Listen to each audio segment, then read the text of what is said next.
Qalani topic solalela. Qalani topic. Ngisabhizi but bengifuna ukuyenza live. So yeah, I think we have the back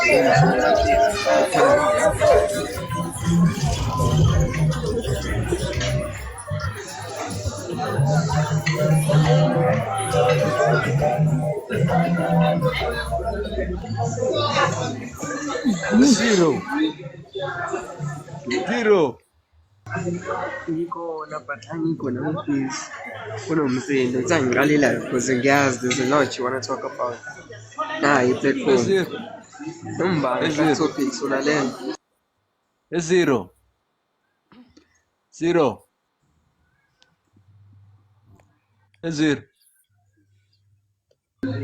Angikho available mina ngisabhizi but i-platform if you want to talk about something khuluma bazokulalela bamfundisi. Ngicela ukwazi ngegama elithi God. Kungani leli gama elithi God lishintsha uma uliqala ekugcineni lithi dog?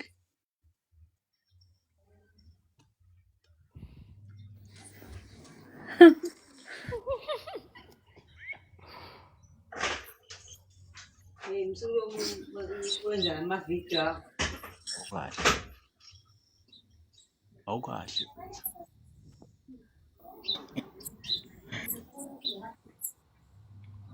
Yezwa Zero.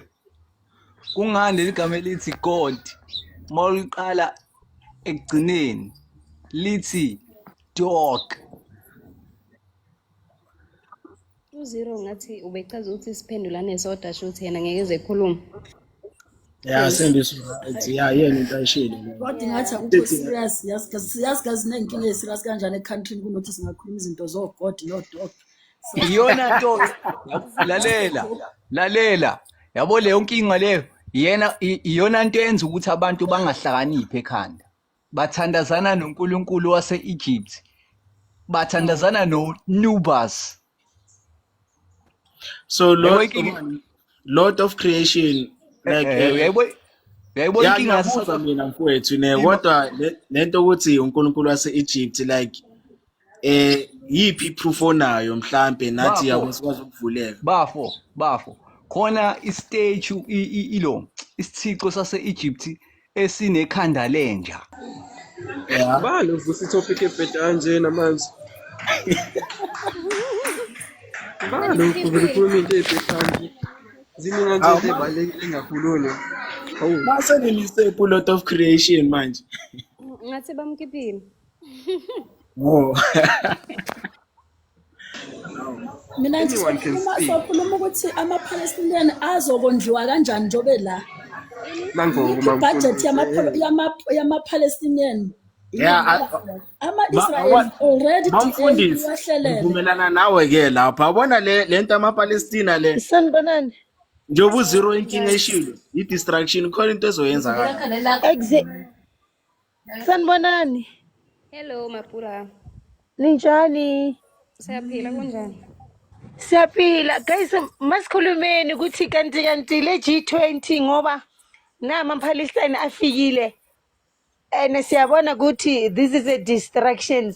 So yini into efanele yenzeke thina siyama Africa ukuthi uRamaphosa kahle abone or azi ukuthi he can't take decision for himself because now wenza ama decision nokuthi i20 le i-G20 le yabo fanele siyazi yonke into ukuthi like what's the reason behind G20 like siyazi ukuthi kwenzakalani because now we are having foreign nationals inviting our country. Now we have Palestinians, so kuyiwaphi?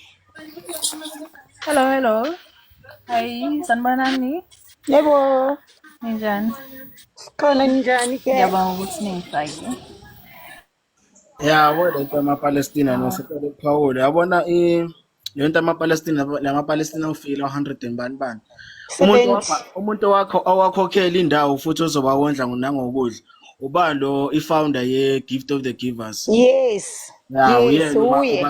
Yeah, yena uba organizele yonke into Ene futhi uthi yena ubreaker any law as an Islamic. So even la eSouth Africa yena manje bengenza research bengibhekile uthi yena akuna la umthetho uzomvalela. It doesn't matter across the world. Usho ukuthi la emthetho yala ekhaya yena akunomthetho omvimbayo ukuthi ayenze anything. Hence namanje we have this Palestinians abafikile yena une right ya yonke into. So sithini ngalokho? Firstly, who's funding? Angithi ilona is a organization. Ifundwa yini? Let me check ngizokutshela ukuthi ubani ngimbonile ubani is an Islamic. uSolimani angithola leader le organization yakhona. Yebo. Bafundwa yini? Bayithatha phi imali? Ubani ufunda? South Africa is part of that and then he's been doing this. So these NGOs amaningi afunda in foreign nationals kakhulu kundlula thina. So manje seyabonakala ngoba beyifihliwe. So manje yonke into iyavela. So thina as ama South Africans ne future of this country yabantwana bethu sithini ngoba abantu ba busy ku TikTok bayenza ama challenge and this country is burning.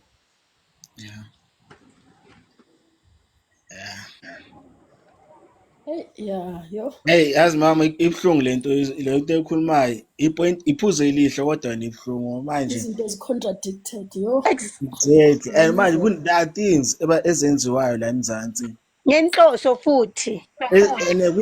Siyazibona kodwa amandla ukuthi sizukumele lo vision. Siqala ngakuphi because there was this time like it's been years ku social media basitshela ama kidnappings wama foreign nationals. Mina kunini ngisho I think it's been years ngikhuluma ngithi there is no such. Mina ngihlala la eSouth Africa ngiyahluleka ukuthi ngingene eSandton or ngingene eLinders ngaphakathi endlini lama foreign nationals angena kanjani. There is a syndicate behind this. So namanje kusafakwa endabeni ngoba nasendabeni zethu sinabantu abangana interest at heart. Most people ababuya ngaphandle abanandaba ngoba when they are pushing a certain agenda ngama resources wethu ngecountry yethu thina sikhona. Basitshela ukuthi these people babakidnappile. How can umuntu ohluphekile over Ethiopia or Somalia abuye lana awele eSandton ngaphakathi kulama estate ukuthi mina nawe ngaye eSandton manje I'm only 5 minutes away Sandton but mina ngiyeke ngikhona kungena ngaphakathi ema estate as a South African citizen kanjani bathi I'm xenophobic. So manje iyabonakala ukuthi lento kunabantu abaphusha abantu bangaphandle kuthi bona bazothatha like whatever that is belonging to thina sizobuyisa whatever amaSomalia yini but we can see ukuthi this country ihambile iyahamba. If you're not doing anything, is either ngole sife once. If I mean I had to die for this crime, guys, lizongfunda emaphepheni. If kuyeliwe, I mean I'll do anything, I will go for that, just that ngiyasebenza, but we have to fight. uRamaphosa fanele azwe ngathi abone ukuthi like we must take action because now Sanibonani. isikhathi asisekho. Hey, hayi. Ayinkinga ukuthi awona mama, awona elinye iqiniso ukuthi uRamaphosa anendaba ethi like Sanibonani. Exactly. akanendaba nathi, but uprioritize abantu ababuya ngaphandle over Yebo, thina. it's painful. Ngoba namanje Namantombazane ala ekhaya amanye namanje Sanibonani. siyaxwayiswa ngama-foreign nationals asizonde abantu, but guys yekelani ukuthi amantombazane njengami ngiwumuntu wesifazana, amantombazane wala eSouth Africa yini inkinga yenu? Livuma abantu angeke baze balithande futhi balifaka enkinyeni futhi ngeke balithathe balise emazweni wabo ngoba bafuna ukusebenzisa nina. Kunini kukhulunywa? Yabona- Yithi abantu basifazana nathi sinayo ilona, we have a hand into lento yekuthi ilizwe lihambe. Yabona Mapula, kunenye into bengifuna ukuyikhuluma kodwa bengafuni ukuba ngathi ngifuna uqinisa nabantu besifazane. Yabona ukuthi enye into ne Yebo. umuntu indoda ebuye eNigeria Yebo. once ahamba ngisho nomuntu wesifazane waza ngapha maybe washadana nami njengoba ngumuntu wala eMzansi ngale makabuye ezweni laba abamthatha akwazi ukuthi bamthathe Yebo. because ushade nomuntu wangaphandle kodwa thina sakwazi ukuthi abusisi bethu sizwa Yebo. abazwane nabo labo abantu labo kanjani bayenza kanjani. Kanjani guys, ladies, kanjani vukani busisi yekelani lama-foreign nationals? Abantu labo ngeke baze bakuthande ayikho. Angeke nkosi yami. Sanibonani. Yebo Yebo, sis. Yebo. Okay, ngisacela ukuphawula kancane. Ngiyakhumbula the prophecy that Ubaba Kheto Motsoa once had ukuthi South Africa will be taken over by Islamic. I think this is what he said. I think this is what is happening because earlier this year, actually not earlier, around mid-year, around June, July, I'm not sure. There are over 2.1 million Palestinians and I'm not sure whether and Ukrainians that came here in South Africa. The government never talked about those things. And there is only one plane that was importing them here to South Africa. They were coming from wherever they are coming from. They were coming from. But right now they are showing us this is there 160 or 59? Yeah, 170. Yeah, they do. But those 2.1 millions that they came earlier, they didn't say anything about them. And do you remember Ogutim Anga's Minister of what or was Western Cape? He said to Oguti, each and every black person who is in Western Cape that they were abafike Western Cape after 1994, they have to relocate to Eastern Cape or somewhere else. So that they open space for those who are 2.1 million people who are in Cape Town. Net DA is part of that. There's a lot. And the EDA nayo is part of that. Mina angina inkinga nokuthi bayeza because kuyaliwe country lapha. Inkinga enginayo why kufihliwe? Why into engaziwa? Manje bayiveza ne manje wait kancane ngiqede. Phela uma kufihliwe kanje bazoba iburden yethu. Wabona ama-Palestine. Wait. Yabona ama-Israel before soon enough they will be claiming Cape Town as theirs. Because they are coming from wherever they are coming from, running away from wars. But we are welcoming them here in South Africa so that they can take over. Because they were claiming Cape independence. Do you see how dangerous that is? phela i-Cape independence yaklana ama-Israel or yaklana abantu base-Cape Town. Understand because ama-Israel kuqala ukuliwa last year. Cape Town obani? Independence since Americans. Abantu base-Cape Town obani? Americans. Understand, Americans. No, we are talking here about Israel. Abantu abaza nge-refugee la. I-Cape independence ikhampani ekudala kakhulu kudala ilo. So ilona iwo yasele Palestine and Israel into eqale last year. So mina labo bantu labo abangiwarish cause labo bantu labo izwe labo mangabe liphela impi they will go back. They will what? Because international international basayina ukuthi bangama-refugee. My problem is the people who never signed as a refugee who just came, like the people who esizobathola sebenikezwa ama-ID wase-South Africa as the South African. Lama Palestinian ngeke aze abe amalona amalo. Bokuphela impi bazohamba because badocumentiwe ukuthi bangama-refugee. You understand? I-worry yethu aba-Palestinian because which ilona bazobanika yona ngoba bazonikwa only i-country yethu ama-Palestinian. And always ama-Asian azala vele nge-corruption number 1 nje wonke aza nge-corruption. And basebenzisa bona futhi ngoba abana ama-documents right. Iphepha ke wena ingeke itholakale noma bathi bayabacheck.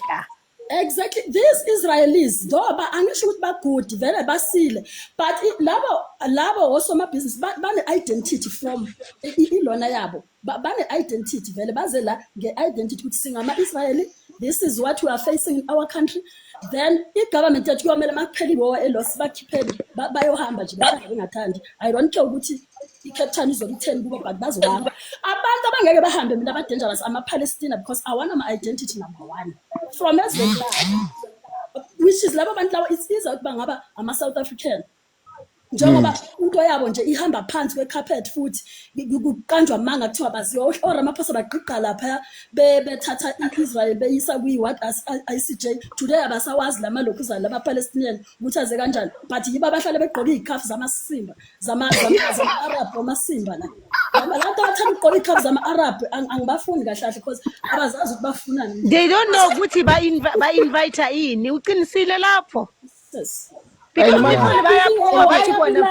yebo inkinga ukuthi bavunyelwa kanjani eMzansi yebo kanjani like and abanye bathi ama-passport wabo awanaso istempe sokuthi ba-exithile ekhantrini yabo.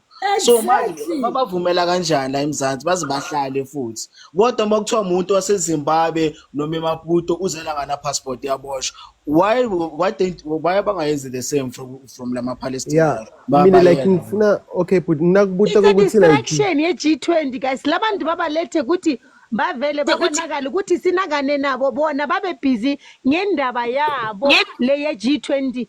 After that basayina izinto masithi phaphara sibeke bona laba bama-Palestinian indaba yakho engazakali then umhlaba uyahamba guys. Eish.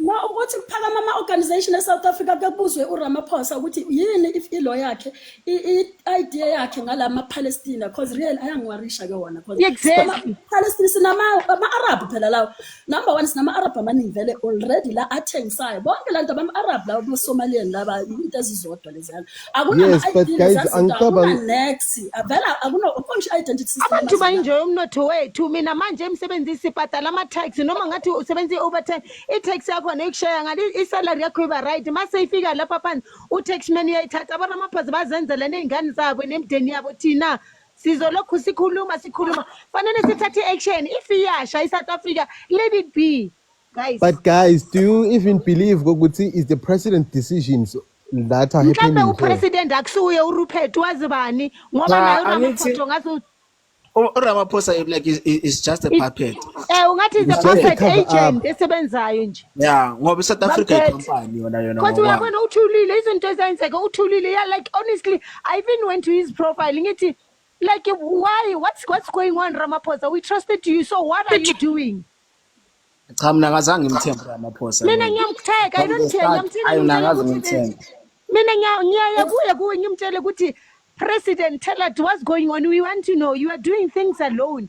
Mara kuna abantu we are here. Why nini kuna ma decision athathiwe we know nothing about. Okay, now yes, like vision lebanayo government now NDP 2030. I said guys, but you see by the time comes 2030 mesefika. La uyobona khona ukuthi lento they've been planning after COVID is finally coming to an end. Ngabona 2030 awuzobona lapho 2030 I agree with you ngoba mina eZCC bake ba profit bathi kuzonakala kodwa 2030 ama foreign nationals whoever whether is not part of South Africa labadla whatever who is part of laba bafuna ukuthi i-South country to bayithathe or bayenze whatever labadla whatever for free bazohamba but bazohamba kwenzakale izinto ezinzima because innocent people, but they're gonna suffer the consequences. So now into ekhona ukuthi impilo ezayo izo affecta thina nabantwana bethu njengabo Sudan, so we are going there. nama-Arab awadlali guys. And awadlala ama-Arab. Kuyanyiwa lapha. Ngoba abantu balwela ama-resources wethu and balwela how we like the way sense izinto ngakhona because apparently imali yethu iya-circulate and i-government isiphethe. Like there's no usarsman angeke umbalekele u-taxman like you'll never. And if you were under government, you know good to your tax or bayayithatha imali, then lento is going circulator. So now we're gonna face this until uRamaphosa ANC iphume kanjani asazi. Yeah, but for the fact that we are still having abantu who are coming from over Europe or wherever they are coming from, and Mara Figalana, they are called investors. And we are, I think it's just true. They are called investors because those people, firstly, if ever they are coming here, their currency is stronger than Iran currently, and they are the ones who abateng umhlaba. Us as South Africans, as now we have nothing. And secondly, we are waiting for those people. Why can't we start our own? Hello. I agree. Yeah, into show is that investors are legitimate. If a person has money from overseas and investor in South Africa, I don't see anything wrong with that. What's the problem with that? But I'm a Palestine. Bafunani la. You know, we South Africans, this whole thing of Palestine is Israel. It's got nothing to do with us. Why must we be involved? It's in Ghana, PT. Yes, how they many fighting amongst each other. Why must we be the hero? Yes, like first Why of must all, we be the hero? Singena, PT. Everyone wants to be part of South Africa. Imagine. That's mine, girl. That's mine. How many countries bandlulile ukuthi That's bafike la? mine. Vumile what? Yes. Okay, anyway, as I was saying, this thing of South Africa always want to be the hero. This thing of Ramaphosa. Ramaphosa went to Russia and Ukraine. What's Ramaphosa going to speak with Vladimir Putin? I mean, South Africa is so small. Have you seen how big Russia is? Yeah, Russia has a continent on its own. It's huge. So Ramaphosa thinks that he's on the same level as Vladimir Putin and he can go to Russia and negotiate war. I mean, Ramaphosa is busy Congo and Rwanda. Singena, PT, nah. Singena, P. Nakhona why ayekhona ufunani kuPutin ngoba ufunani kuPutin why afuna ukusifaka entweni amazwe angaphandle thina we are a peaceful country singena phi kulaba balwayo Singena P. Singena phi ngoba manje he's invading ama enemies cause bayabona ukuthi we have ama loopholes wonke umuntu la emhlabeni wonke jikelele bafuna ipiece of South Africa manje thina. What about us? What about That's our what kids? I'm saying. We have to focus. We have to focus on Tina as South Africans and how action. There's action. We need to make an action. Go to government to fanele asimamele azengathi mina I'm paying tax. But guys, this is what I'm saying. Yes, guys, this is what I'm saying. All of us here, we must stop voting for the ANC. Yes. Stop voting for Ramaphosa. All of us here must start. Wait, all of us here must start to vote for the DA. The DA is the only party that can stop all of this. No, guys. Politicians, politics are just a dirty game.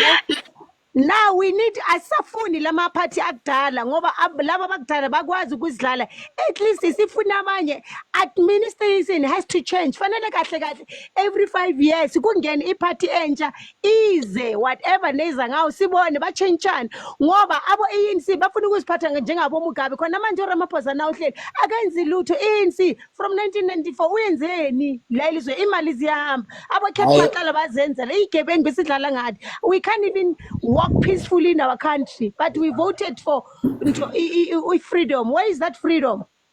Ramaphosa Popai. I must be expecting Ramaphosa. He has the final say, Ramaphosa, in everything. He has the final say. khona manje bebacommemorate my grandfather Titi Chulo 100 years aku-ANC babhizi bayedlala ngile laphana ngabheka. I didn't want to say anything. Babhizi bathi bamgcokisa ingubo whatever they may call it. But thina siyahlupheka njengamanje mina. I don't have access. Mangathi ngaphilela tender, I have valid papers. Mangathi ngiyenzani ngithenga umhlaba nginengane ezu2 lana, I want to buy a land. I won't have access, but people from outside, they have access to our resources. Thina amaphepha wethu siyawafaka, but awela le, but abokhokho nabomkhulu na umkhulu wami manje uTT Chulo une100 years usaphila, but still asitholi leyo thuba. Nabantu abakithi bayahlupheka. The whole South Africa, people are suffering. Ama-politicians, mina I think le nto ungasolva. Ama-politicians just the game, guys. Uvotela sithi party what kahle kufanele siyimele thina lama politician. If it was possible for kufanele ukuthi iscrap nje sibuyele emuva abo sibuyele enkosini ngoba lento yabo nje it's just a game dirty ezobulala thina nelizwe bayenzele bona nabantwana babo silokho sibabhekile baflasha into beautiful houses. Thina abantu bethu bahlele emkhukhwini manje kuyanetha kunjani abantu imfula ikhukhula ama-potholes amandlwana ama-storage ablockile. Hello, can I talk please? Can I talk? Last one says Ms. Sasa. Says Okay. this thing of Sibwelene Nkosini, I don't support that. Among Nkosi, they don't respect women. Nkosi, they think they are gods. I don't think we should ever go there to Abankosi. Abankosi must stay there in their corners. But they need to be part of this country. They need to be part. Politicians Amakosi, I don't support that. Amakosi don't respect women. But Why isn't there a women queen in black culture? Where are the women queen? They don't respect women. But we must include everyone. I don't support those people. They are all South Africans. I don't support them. I don't support them. Can I give us a chance to talk, please? Yeah, go Hello, ahead. everyone on the panel. But now, guys, let's be relaxed. Let me like everyone here is putting a purple profile picture. Did you guys do a research for who is the owner of the organization? I hear you, Palestinian and what. This movement, can't you guys see for this movement? It divided us as South Africans. Because now we are talking about purple, we are talking about green. Did we guys do a research and about this purple movement, or where is this coming from? Now we are speaking about Palestinian, so let's talk about this. I support GBV, fully supported it. Why can't we put a South African flag on our profile pictures so that we can unite each other? Not this purple movement. Can we please put South African flag and unite on this fight against gender-based violence in our country? How many years did this movement be in South Africa? What did they do? Thank you. What did they do? Do they give these individual people who are involved in gender-based violence and counseling or something? Please, people, can we put South African flag on our profile picture to be one? Let's unite. So this caused a division among us. Please, this is not time for division. It's time for unity. We must stand together on this and fight our government. So you guys must see for a distraction every now and then. When distraction comes, something comes, just know that that thing is a distraction. Distraction for us to fight the government. Look now. This movement did get the popularity. Nelson Mandela Bridge is purple. Everywhere it's purple. Ask yourself why. Ask yourself why. It's fully funded organization to divide us South African. Wake up, South African. this But will Sis not Wami. take us anywhere. Let's put South African flag. Yes, Sasa, please. Please. Can we get a chance to speak too? Yazi Sasa. No. I think Sasa, mental health in South Africa is deep. Men are angry. I'm not going to say men. People are angry, right? And we need to spread awareness about the importance of therapists and therapy and dealing with your mental health issue. This one is important. I think this movement is good. It's just that the purple ones, they only speak for women, as if we as men don't matter, So I think that's my only problem. But I think it's a good movement. I think we should have a mental health awareness campaign, and we should employ more social workers. And social worker is a female-dominated industry. Most therapists and social workers, they're women. Let's give women jobs. Let's train women on how to fix people's mental health issues. A lot of men are angry. Me too. I'm also angry because some girl that I like, she doesn't like me back, and my feelings are hurt, but I can control myself. Other people are angry. So we need to speak about mental health issues. We need to redefine what it is to be a man. A man doesn't always have to fight unless it's necessary, but you don't always have to show your muscles and stuff. We need to have those conversations. What is a man? Does a man always have to lift his fists up? I think this dialogue is important. I don't think it's really meant to divide us, but there's a thing of Uguti, Mawindota. If you have a lot of girls, then you are the man. I think that needs to be challenged. These things need to be spoken about. Right? Yeah. I think this movement is good in my opinion. The only problem is that the Peples, they are so arrogant. The Peples, they think we owe them. I think it needs to be inclusive. That's how I see it. Reds, that's the thing. The mindset that they did put to us so that we can clash each other with these people. Because even me, I had a very treatment there where you are a woman, but you didn't put a purple on your profile picture. I have many people by law and I've been involved in a GBV thing. So this thing we mustn't put people on. We must put people on our profile picture. This must end. Yeah. It's just a division. It's to divide us South African. I like the fact of you raising the issue here, the flag. I love that because I don't know what was the last time sicula ingoma yethu njengoba sizwe siyabhubha nasi. I don't know when was the last time as South Africans sithandaza the whole country siyenza like ingaphelanga thina sisi silwala ku TikTok yona inkinga enkulu silwala social media. We must unite. Let's put South African flag. Yes, we must fight this fight together. Green and black and white and indaba ye-flag I'm going to tell you about the flag issue. Mina angeke ngikhulume igama lesikole engisebenza kuso ne, but I can tell you our flag ya South Africa ikhona, but mangithi ngiyabuka mase abantwana badlala kunama like sibayenza amalona like kugcwele abantwana abangaphandle, so mostly kunama flag ayenzayo ahamba phambili, but iflag yethu ifanele ibe the biggest, ibonakale ukuthi like we are South Africans, they are under us. So manje mangithi ngiyabheka lento leyo ayikho, ungathi kuhambe iflag thina ama South African we are being silenced. And then futhi mangithi ngiyabuka ilona isikole sethu, ngiyakutshela njengamanje ngicela ukuthi lingangishayi lingangithuki lingangimsalt.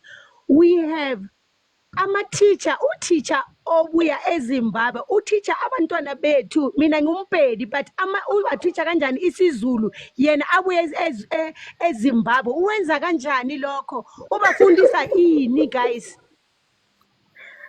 Sibhizi sifaka abantu abangaphandle, abantwana bethu bayakhula. What are we in plan? Sitshala ini ngoba abantwana bethu fanele yonke into bayenze according to our culture.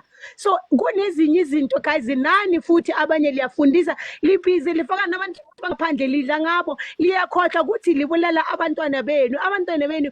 They're going to be confused, they won't be able to fight.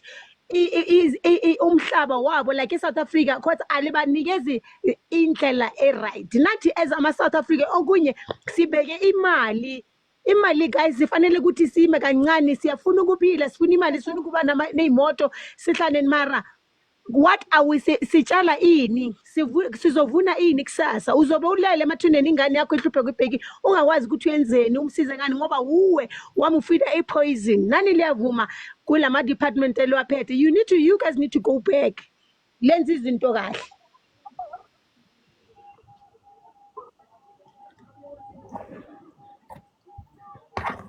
Menagiti, I'm glad that these things are happening. I'm glad we're talking about them. Guys, please, to all the men on the panel, fighting violence, guys, please.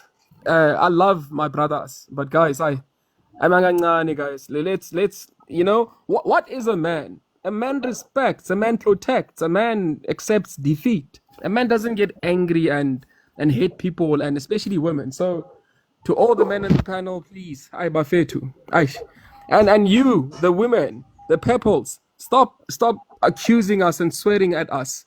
Yeah, not all men are evil. We have good men on the panel. Yeah, so Araska Papelana. No. But I want to say to all the men, guys. That's really serious. Wona lento esuse yonke lento leyo wona South Africa when they immediately introduced lento ye-gender based violence, that's where the problem started because when women die they have to blame us amadoda nokuthi thina amadoda that's not right, but in conclusion for lento le siyakhuluma la but we must take action. We just need to make sure ukuthi G20 doesn't go on. Yes. That's it. We just have to make sure ukuthi G20 le G20 yabo uyiqinisile bhuti. Yeah, G20 akumelanga ukuthi yenzeke. That's all. Lento ukuthi boss plan forward ukuthi ayibalethe imali in. We don't care. So lose the country. Which means our government doesn't respect us to be South Africans. If you can go to Joburg right now, you will be shocked. Nasrec right now, go to Nasrec. It's so beautiful. It's so beautiful for people who are coming outside, which means us, we are nothing to the government. Yes, thank when you. the visitors come. But it's just a mess.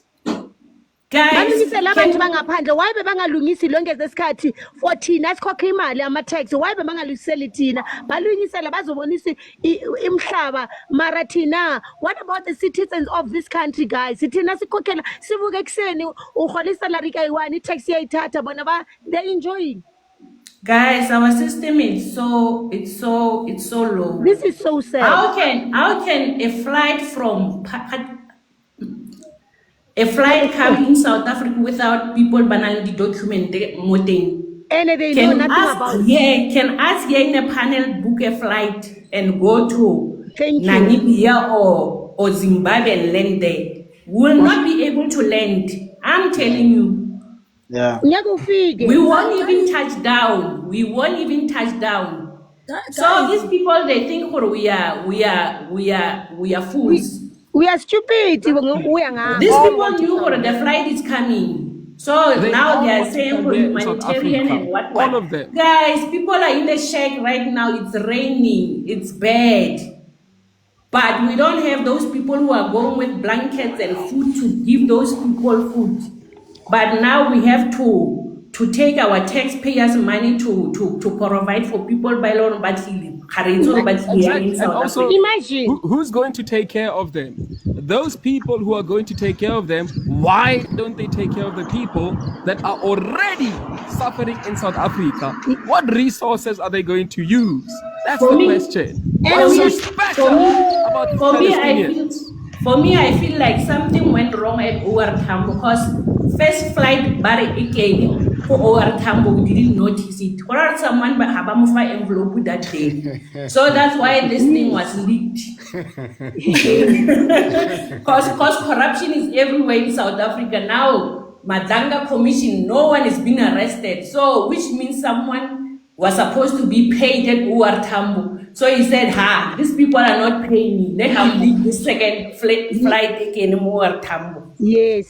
Konje OR Tambo isabhilonga ngaphansi kwe-South Africa yini? Asazi but. Angithi ayisekho ngaphansi kwesandla sethu. Yo. Yeah, but not fully owned.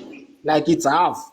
Now, like ulona ubhutile bekakhuluma indaba uthi amadoda like it seems like yonke into ibheke abantu besifazana. That's why men are angry.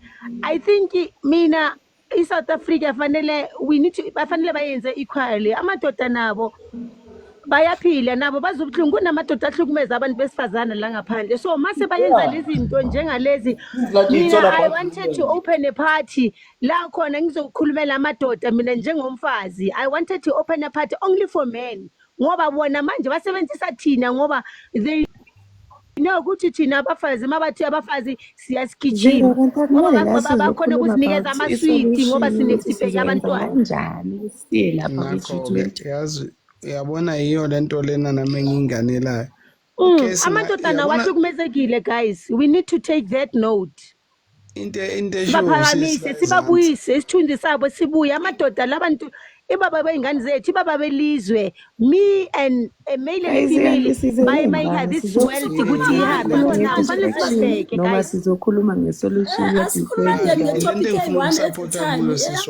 let's talk about how we going to solution. solution. Yeah, Solution ezoba khona. Yeah, sisinenze qhubeka silalela. Asiqaleni lapho kwi-solution ye-G20 guys. Mina ngokwami I know ukuthi bazoletha ama-soldiers to stop us. So sizoyenza kanjani ukuthi guys nathi sithole i-support ukuthi singavinjwa sibe khona so that sizozwakala. Mina ngifuna ukuzozwa lokho la guys.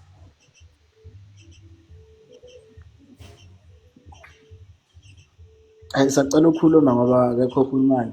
Yabona Zero sacela uphendula. as a South African citizen, I think enye into esenza ukuthi ngesikhathi sisaba ukuthatha iy'nyathelo ukuthi sosaba ukuthi uRamaphosa because kunabanye abantu bathola i-grant njengaba-350 nama-child what. Again, let's put that aside and si-action into that matters because i-grant nje ukuthi uyasivala ukuthi singakwazi ukukhuluma. Again, let's put it aside, do what's right, make sure ukuthi i-G20 doesn't happen. Like sit asitshele iqiniso ukuthi what's happening e-country yethu. That's it. Okay.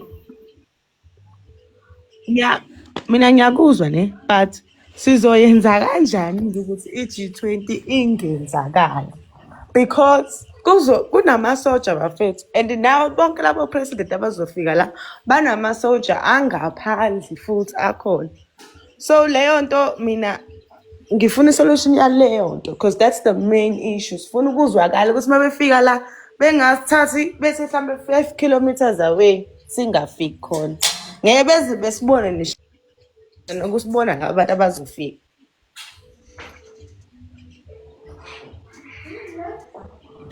Mina ngicela ukukhuluma kancane la mina manje ngiyadideka ngiba confused sikhuluma ngani ngama refugee wasePalestine sikhuluma nge-G20 sikhuluma ngabadoda ahlukunyezwa kahle yiphi this is a different guys. That's why singeke siyithole lento sikhuluma ngeyiphi topic asikhuluma ngetopic eyi-one at a time.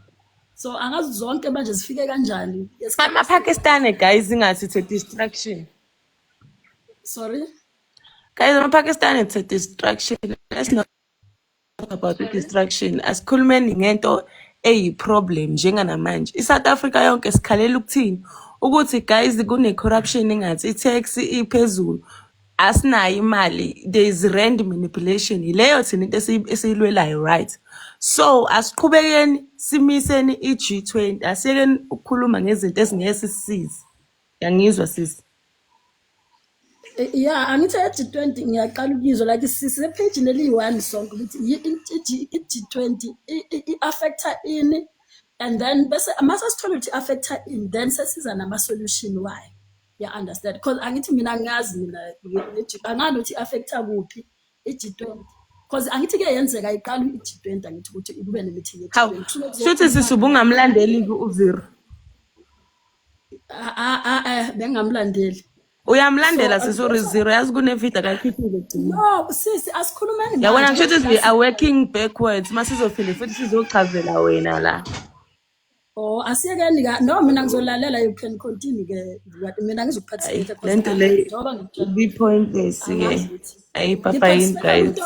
engisuke ngi-understand ukuthi le i-affecta nala then ke kwamanje angazi mina ukuthi njengoba ngitshela ayiqali kwenzeka i-G20 iqali kwenzeka eSouth Africa but bahlale behamba ama-meeting wama-G20 you understand so mina that's why bengikhuluma kahle ngale yama-refugee because ngiyazi kahle leyo yazi kahle ukuthi hamba kanjani yenza kanjani izosi-affecta kuphi yes incedisa kuphi because nathi one day sizoba nama-wars sodinga ukuya emazweni but into esingayifuni nje ukuthi uRamaphosa ngimazi ukuthi wayezenze ngazathi usangene athi akayazi yonke lento kodwa kuyoqoqa le ilezi zinto engizazi kahle lena yelo ngisazofuna ukuthi ikhuluma abakhuluma abayaziyo ngizoyimamela ke ukuthi affecta kuphi kwenzakalani.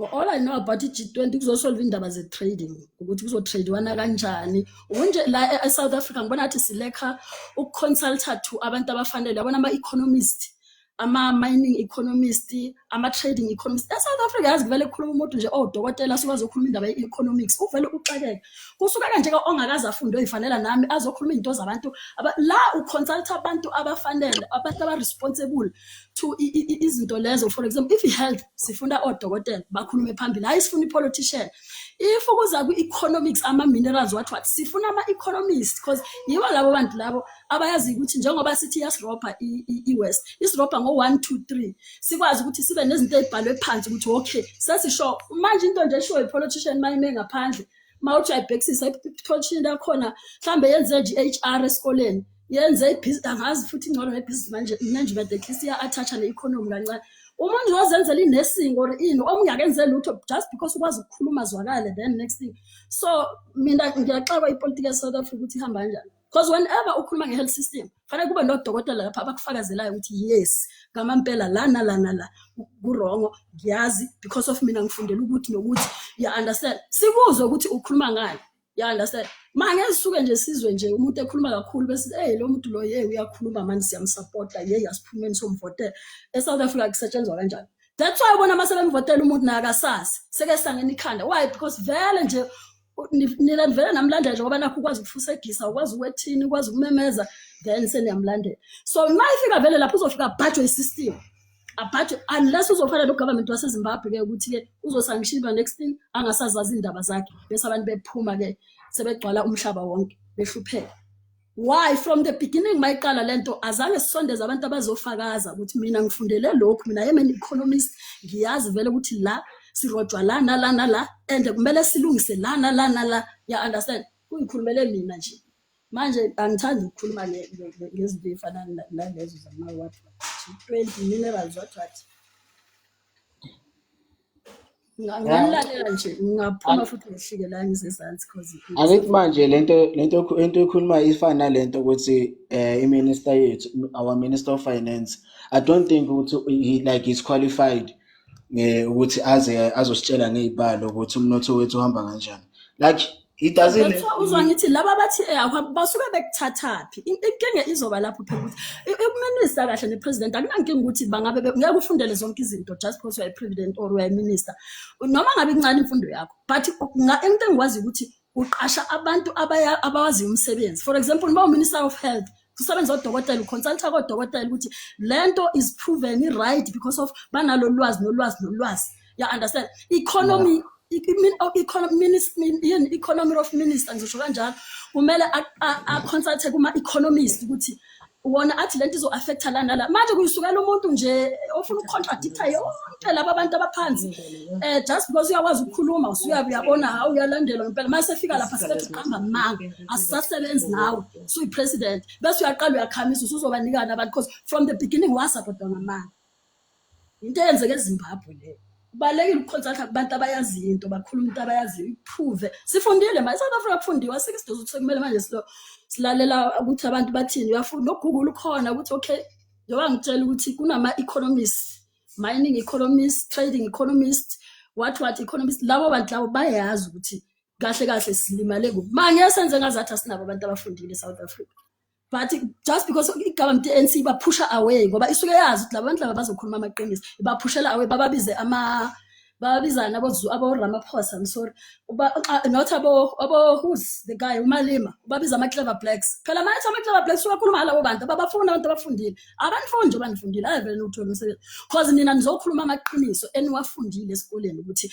but nalokhu kuyikho nalokhu akusiyikho bafuna nje ukuyicabangela bona emakhanda bese bathi hayi woze bese bebiza youth lencane beyiphosa phakathi lenye nabo grade 10 because yona Nkosi yami iyayimpampela nje ngifanele nathi ayazi na next abanye abanga namathubo kuyesikole sebeyajabula ke ngoba nabo phela bafeyili kanti uthi why amapolitician athanda abantu abangazi lutho babahambise phambili yini ngoba bayazi ukuthi abantu abafundile abazi system bazobatshela ukuthi kodwa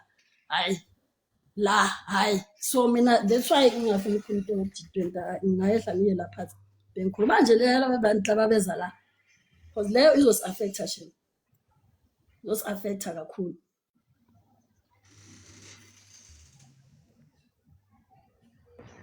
Hello.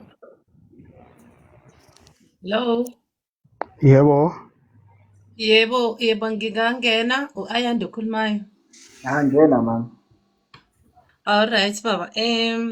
Ngilalela umama lo okhulumayo akade ephuma manje mhlambe kukhona iphuzo engicela ukulicacisa lapha ukhuluma ngento yemfundo.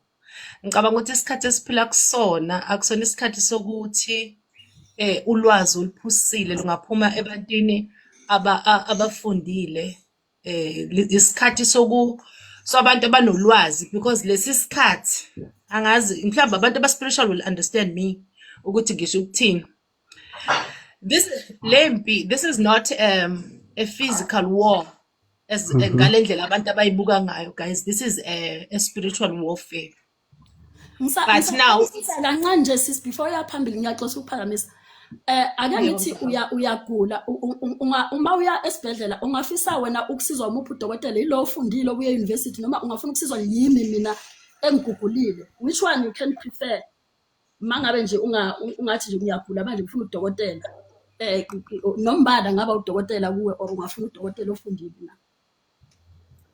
Unfortunately mina I don't believe in doctors because okuningi engikufundile ngokweyami research nangokwe universal knowledge that I got ukuthi odokotela into eziningi abasifundisa zona nabasenza zona zisakhela more diseases than helping us. They don't heal.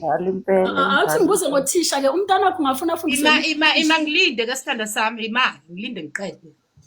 Angithusile ukuthi udokotela bengifuna uthisha ongafundisa umntana wakho ofana nami noma o-professional.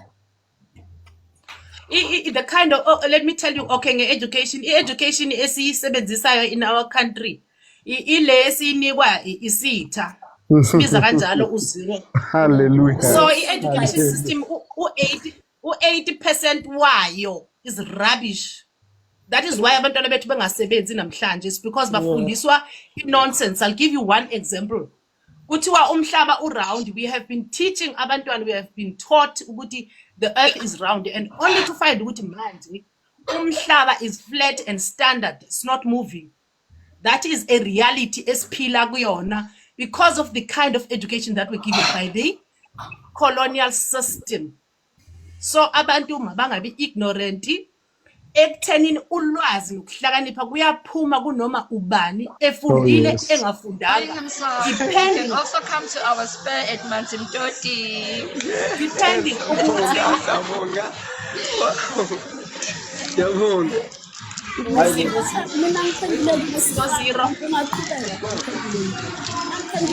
depending ukuthi kuleso sikhathi ulwazi olunikeziwe because lempi asifiki sodwa manje bangisazobala ngizimsini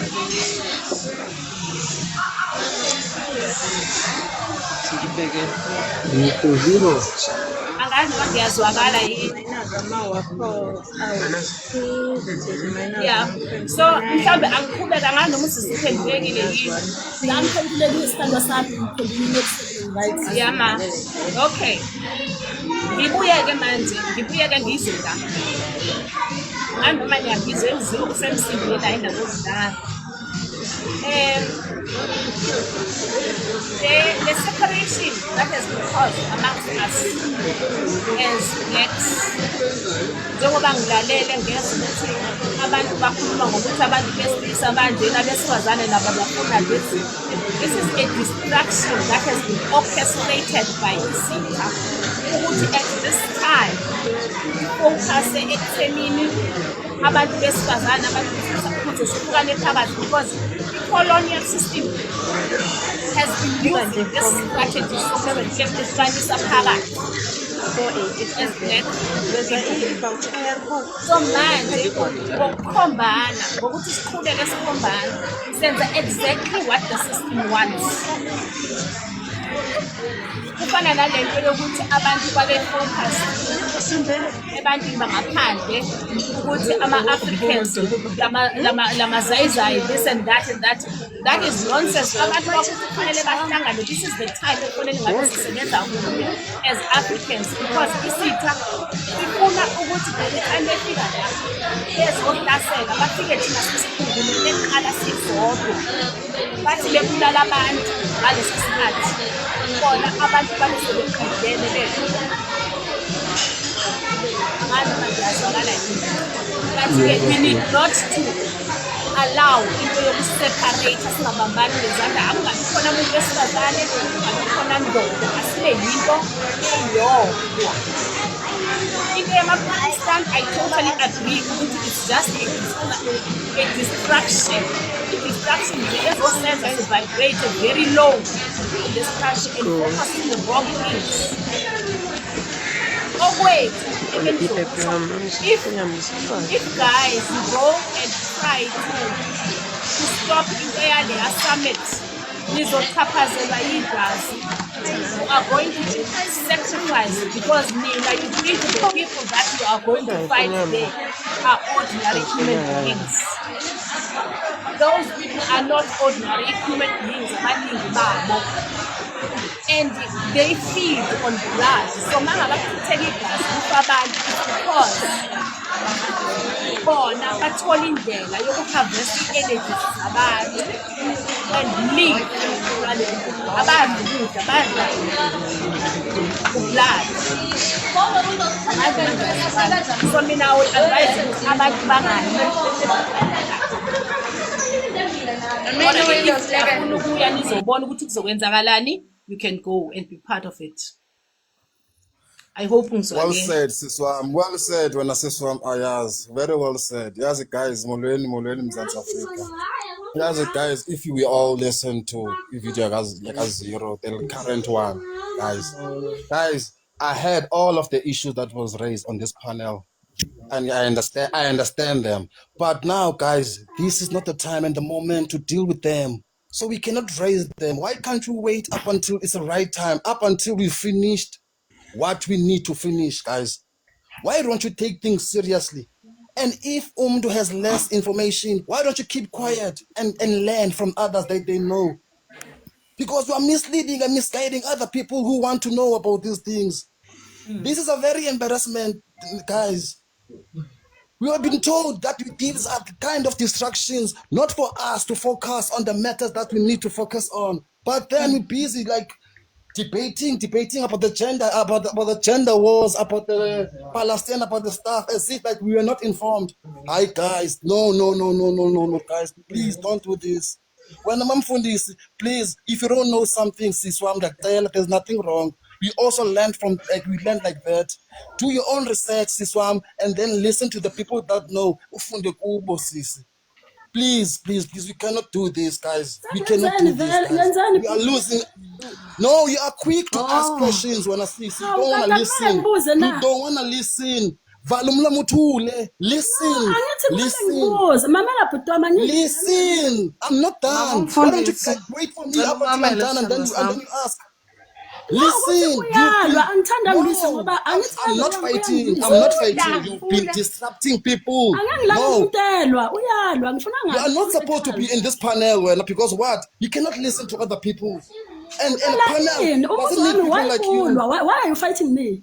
I'm not fighting. I'm telling the truth. Phakamelwa ngumoya I'm telling the truth. uyabheda phela manje njalo ngizomuzwa kanjani uthisha olwayo I'm telling you the truth.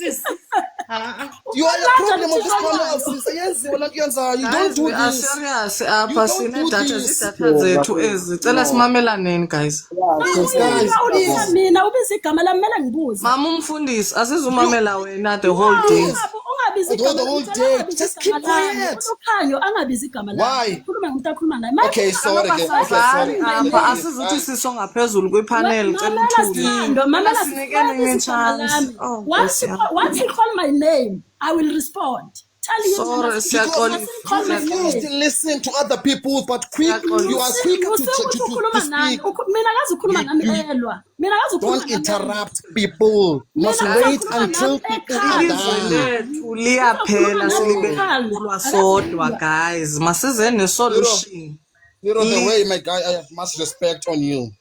The way I have much respect on you. But there are some things that I don't tolerate when I Zero. I was here, Zero. Like, I entered this live, Zero, to listen to you based on the video that you posted earlier on. You understand, my guy? This is affecting me and it's affecting all us. You understand? To see a black person that is misguiding me, that is misguiding me, makes me angry. It makes me angry. You understand? Because we've been misled, we've been misguided by the oppressors, by the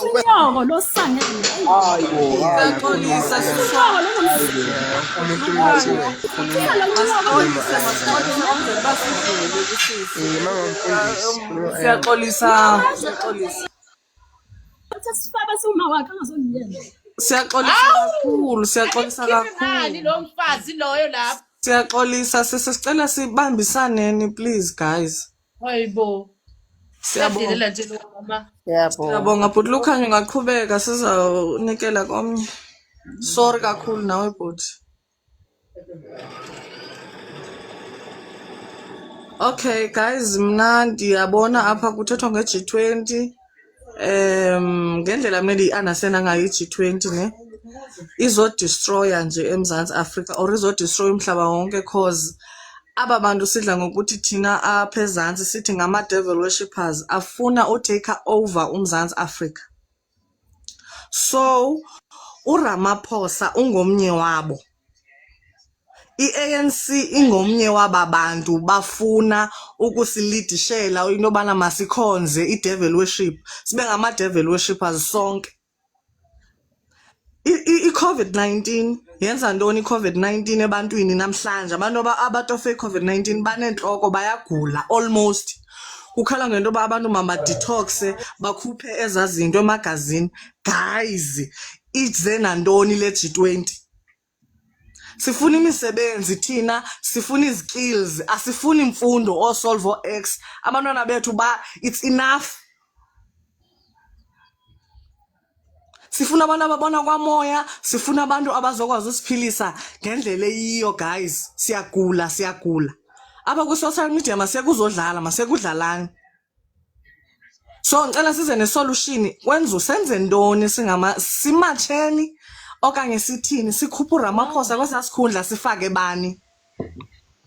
Cause even nenkonzo ngoku kukhona izispirit ezirong kwezinkonzweni. Sithinini guys? Lukhanyo ayasi. Ngikumamele gama wami, ngikumamele.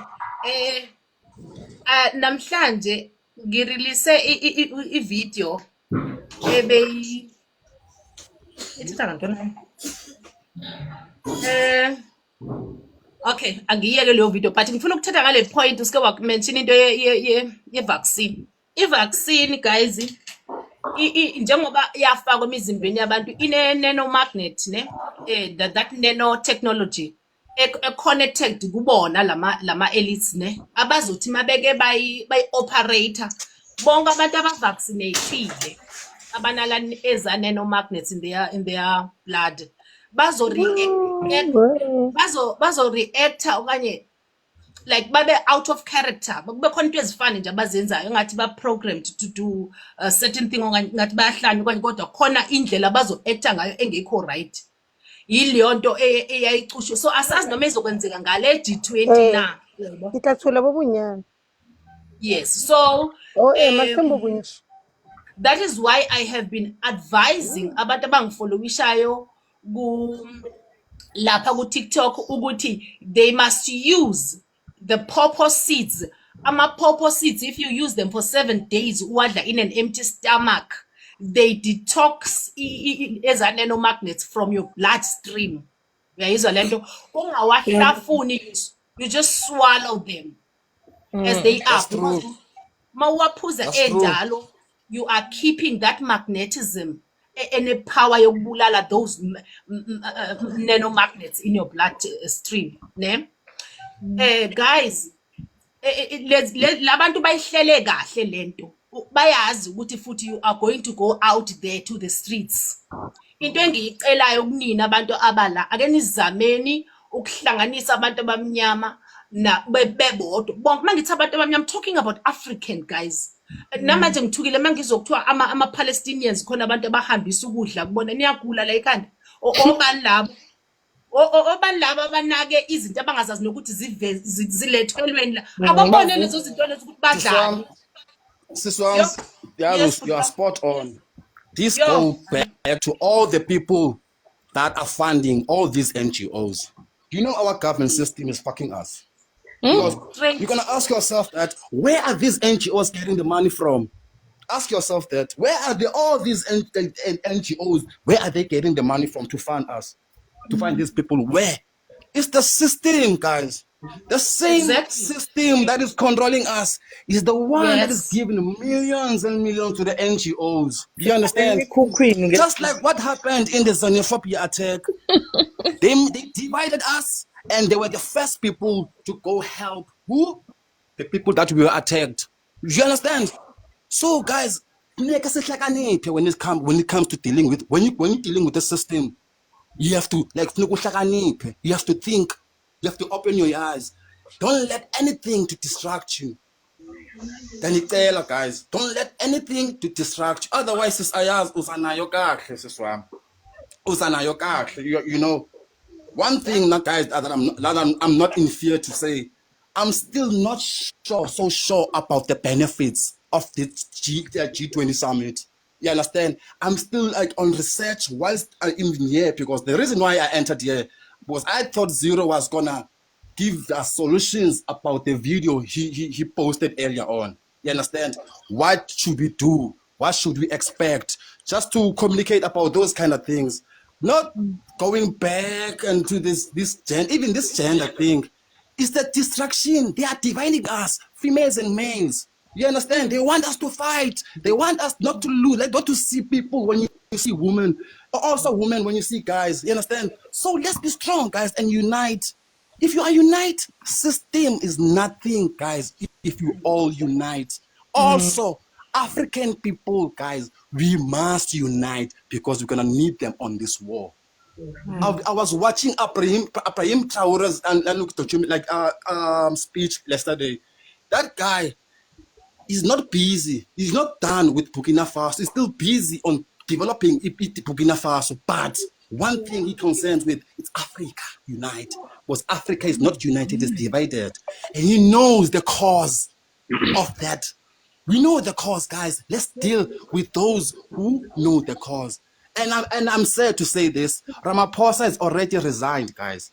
But it hasn't been made publicly. That's what we must also know. What? You understand? He has resigned, but he hasn't made a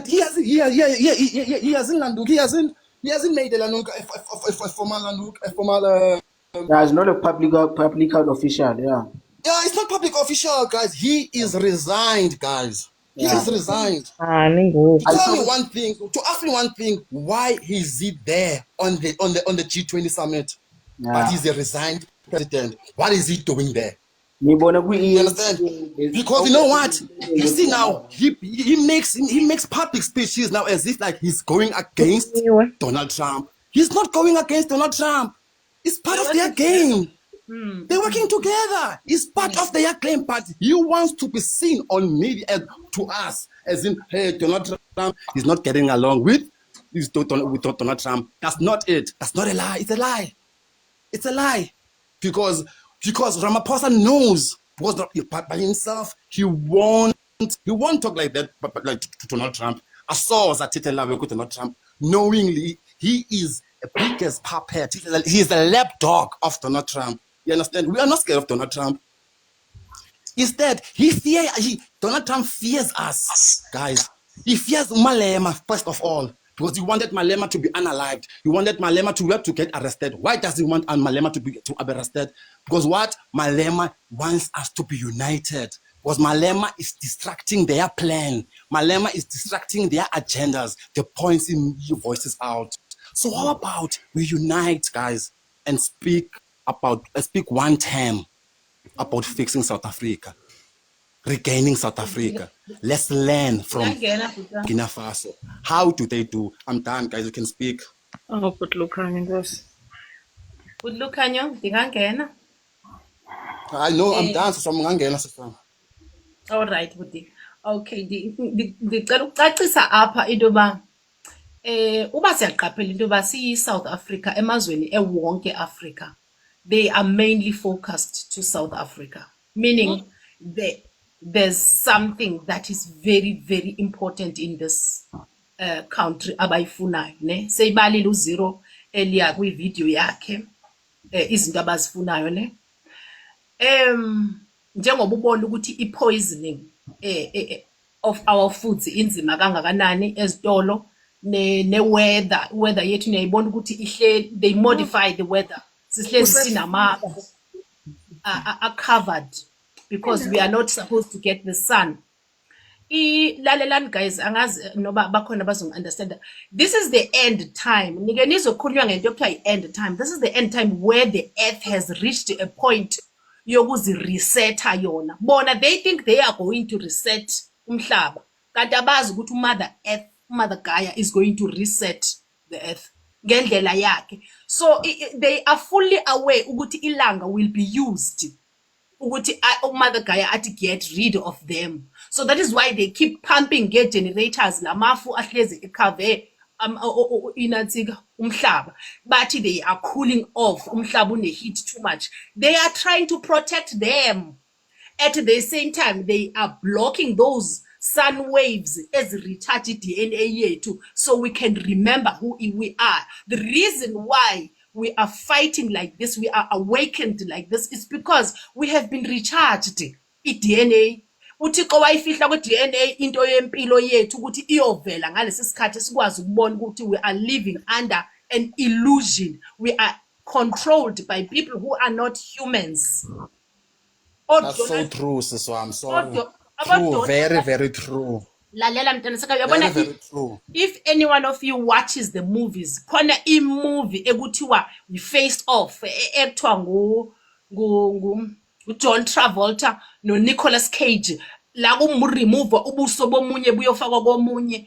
Leyanto, it's what they do as presidents. They clone because abaninzi babo bazi reptilians. You must look at the presidents of Africa. Ngicabanga ukuthi noma no Ramaphosa sebengenile lapha kuyena ngibonile bemfundisa ukubingelela ngamaphondo kaSathane. Lama reptilians nina ngicabanga ukuthi umuntu usaphila kanti umzimba wakhe usetshenziswa yilezi izinto. That's why ngine fear yokuthi people should not go to the summit. Allow uNkulunkulu and deal with that because this is the time. Allow Mother Gaia to reset umhlaba ngendlela yakhe nina nizochashazelwa yigazi. It's as simple as that. So indlela nangiya ku solution ngengokusho lezi izinto. I-solution that I usually encourage to people ukuthi mawufuna into iphelelwe amandla, you pull your energy from it. Uyayeka ukuparticipate, do not be part of it. Then the minute you stop, for instance, religion is one of the things that has been used to divide us. Niyawubona umhlaba uhlakazeke kanjani, asifunani singabantu abamnyama simanga se-religion. So uma siyeka ukuba part of religion, what happens to those people? Iyaphela le nto leyo. bayaphelelwa amandla because they are siphoning our energies through lezi zinto phela ama-reptilians awanawo umzimba. They live through energies esizinikeza zona by praising. You are praising ubiza uJesus womlungu, ubiza uJesu womlungu. Bona bayajabula because of the energy that you're giving to them. So masikwazi ukuzi-identify lezi zinto ezisetshenzisiwe kwi-system ukuthi zisihlukanise phakathi and remove our energy from them. Sizophinde siuqalele ulife kakuhle when the time is right. Okwamanje masingafuni ukwenza impi kaThixo siyenze kube yethu. Abambalwa ngisho noba bawu-5 bangizwile bazokwazi ukuyenza lento and bazosinda. Ngiyabonga. Yo, sis wami, so true, sis wami. Nansi benifuna uyithetha. You can speak Simpiwe. You can speak Simpiwe, bro. Oh, Any yeah. chance? Ngiyabonga mfowethu, ngiyabonga. Mina ngisacela ukubuyisela emuva kancane kunento eshilo ukuthi this is not the time ukuthi we can go there because kunabantu aba powerful and so on. But ngomele sazi ukuthi isikhathi akumele silinde isikhathi se-right. You just have to act. Yithina kwamele senze isikhathi ukuthi si-act silungise ne-country yethu. Lento ukuthi sosaba senzeni just because kunabantu aba powerful.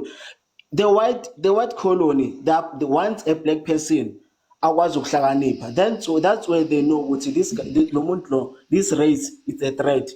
So laba abafuni ukuthi sihlakaniphe, bafuna ukuthi njalo besicontrol benzani. Asivukeni bafethu, let's act, let's take action against labantu laba ukuthi wenzakalani lapha as long as sazi ukuthi yazini umhlaba wethu usulwele because South Africa is rich. Maybe asazi lokho but it's rich. Sinemali la emzansi just ukuthi asukuboni lokho because everything amakhampani into ezenziwa la they are owned by amanye amazwe angaphandle. Ingakwazi so that's why singakwazi ukubona yonke into eyenzakala lapha eSouth Africa but the country rich. Africa yonke we are rich, so you just need to take action. What's simple? As a bra, I hear you guys. I hear sorry. I need to. There's something I forgot, guys. Nah. There's something in the kind of like I thought about, guys. Nah. Do you know what? If we distract the GT summit, do you ever to think that those lands that these specific countries that they want to invest on, don't you think that there is a powerful people that will to take them unlawfully to us, rather than we can negotiate with those countries that are willing to invest, rather than those white greedy foreigners who will take that land forcefully to us and unlawfully to us. Don't you guys ever get to think that? Oh, okay, but look at ndiyakuva ne. And ndicela u-understand iswangu sisi-ayanda laa nto athi thina we praise uJesu owabelungu ne. So we understand ke ngokuba okay lo Jesu bathetha ngaye yayingumuntu omnyama from apha e-Eastern Cape ne ngendlela mna endizethe ngayo. So balithatha ke ngokulwazi bayoligcina kuloo ndawo baligcina kuyo ne. Basohlukanisa thina amaZulu, Maxhosa, Swati, Ndebele, Zimbabwe, ntontoni, yabo. So ke ngoku basifundisa imfundo, baqale bathi yibantu education, ndikhule kusitshiwo. Basifundisa o-Solve for X, basifundisa uba ngoogqirha nee-lawyers. So sesilapha kule nto sikuyo nje kumele sithi sikhwaze bani, kumele sikhwaze uYesu sithi Nkosi sisengxakini sincede okanye simele siphakame thina. Cela ukuphendula sisiwami yazi. Biza abantu bakokwena biza abantu abalekwena abalele ukuthola sisiwami unqule kubo. Wakandiphendula ubhuti. They want to lead you to the higher power sisiwami. There is a higher power than this Jesus. This Jesus is a philosophy. We don't have religion. We have origin. You understand? But I can't say these things to the people like that they don't know this information. I respect those people for not knowing this information, but I don't like to voice it out just for the respect I have for the people like who haven't been known about this kind of information. You understand? Let's go back to our roots, guys. Let's go back to our roots. Let's find ourselves, know your self-belonging, know where you're coming from, know your purpose of being here in this life of reality. there is a way to go then. Okay, ngiyabonga Bhuti Lukhanyo. Can I just add on what Bhuti Lukhanyo said and Aya? Aya, wasisi injengoba uyisho ukuthi they have changed our Jesus benza la whitewash ne. Siyamazi ukuthi umuntu omnyama igama lakhe uYahusha from wazalelwe Ethiopia. Siyamazi umuntu omnyama. Actually njengoba kukhona awakening heavy kangaka, it's because he has reincarnated. I'm sorry ukuthi ngizosound ngathi ngikhuluma into ezi huge, but ke ngithi ngoba so uyivezile. He has reincarnated, angimazi noma as a he or as a she. He is amongst the awakening soul, the awakened souls that are la emhlabeni wonke. So we can call him mangabe ubeliever kuyena. No Bhuti Lukhanyo njengoba eshethi call your ancestors, your good ancestors, your higher power. If you believe uYahusha, call Yahusha. If you believe your ancestors, actually labantu laba ireligion yasifundisa ukuthi ya demonize ama ancestors wethu. Thina sacabanga ukuthi uYahusha wayelwile nama ancestors, kanti these people are working together for us to see the truth, the illusion that we are living in.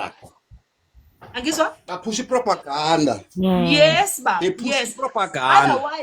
Otherwise, what the man animals ngo Jesus akakaze afundise into yokuba kudemonizwe ancestors zethu zibukeke ziyinto enatsikayo ebhedayo, zibe ezabelungu zizi saints. Namhlanje sihlala emadolobheni abizwa ngamagama womkhulu babo, izitrate esihlala kuzona wo St Peterson ezabelungu abafaka kudala.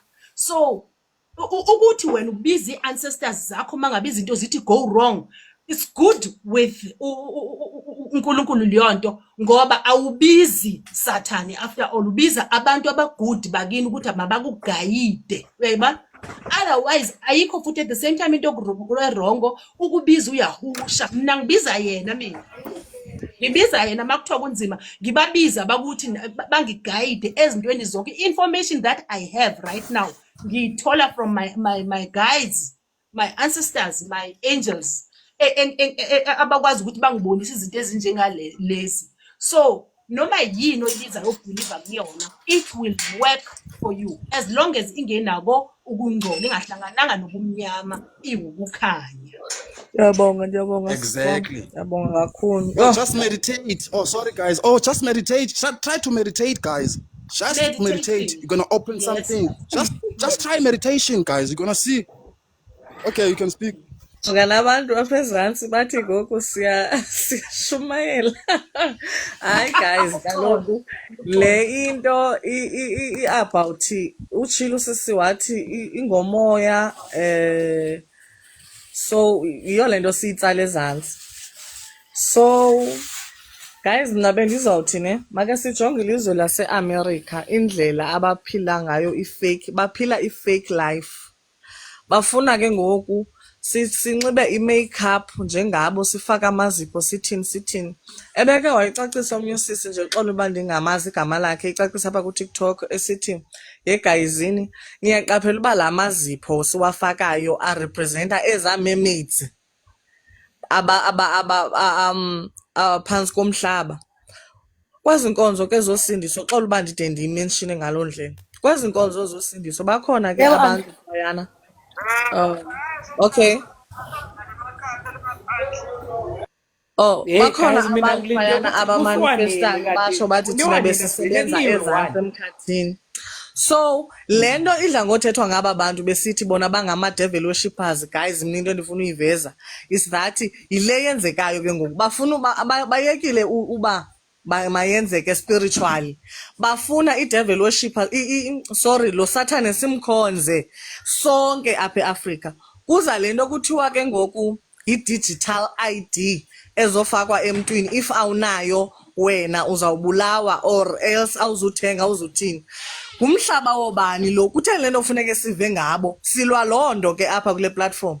Mna nathi vele akuvele kuliwe we-Ayanda sanibonani guys, mina sengifuna ukuva nje ukuthi silwa nini. Akuvele kuliwe sikhathele. Hayi Sikhathele guys, siphelile Indlela esilwa ukucindezela. ngayo. Indlela esilwa- Ngibuka Siyalwa. ama-comments la.